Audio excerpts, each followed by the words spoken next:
Iki ni ikibazo kigaragazwa na bamwe mu baturage bo hirya no hino mu gihugu, aho bagaragaza ko amafaranga yakwe n'amabanki cyangwa ibigo by'imari biciriritse kugira ngo baze kubarura ko ingwate yawe ihwanye n'agaciro k'amafaranga uri kuguza ari ikibazo kuri bo kandi ari umutwaro, kuko rimwe na rimwe amafaranga aba ari menshi.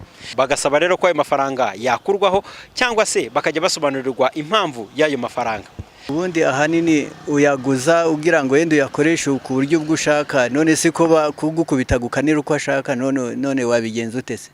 Donc niba atayaguhaye kandi akakubwira ngo aya mafaranga uzayabona ari uko warangije kwishyura, niba tuvuga agomba kubona 100 cyangwa sangaye bagasigarana ayo 20 ukabona 80, urumva se wabigenza ute?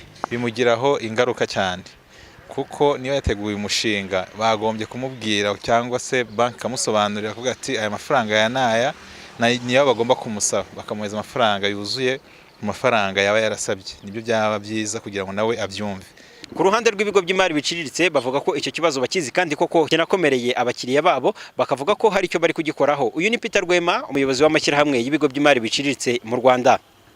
Ngo niba ngiye gufata 300 n'urugero, none ibyo 300 kugira ngo mbibone nkafata umurimo wanjye kugira ngo mbe ingwate, none iyo ngwate nyandikishe binsaba 20.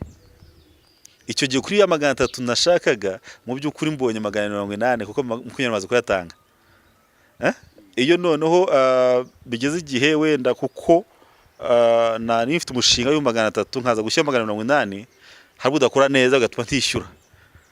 Nta kwishyura iyo ngiye mu rukiko, usanga none iyo nsinzwe amafaranga yavoka ari byo yishyura none nk'umuturage. Ugasanga ayo nashakaga nishyuye aruta ayo nabonye. Ibyo ugasanga bituma haba ingorane hagati y'imikoranire y'abanyamuryango n'ibigo by'imari iciriritse. Twaba twibaza yuko tuzakorana n'inzego zibishinzwe ngo twakomeje kubibasaba ko ibibazo nk'ibyo byinshi tujya tubigaragaza byakemuka kugira ngo byorohere umuturage ku accessinga finance. Basibye ikibazo cy'amafaranga bakwa mbere yuko bahabwa inguzanyo, abaturage bavuga ko bafite n'ikibazo cy'inyungu ibiri hejuru, kuko ngo usanga rimwe na rimwe kwishyura bigoranye, bakarinda kwifashisha inkiko kugira ngo babashe kwishyura ayo mabanki. Rimwe na rimwe banatsindwa ugasanga nibo banishyuye abavoka. Bonaventure Cyubahiro, Royal TV, mu karere ka Rubavu.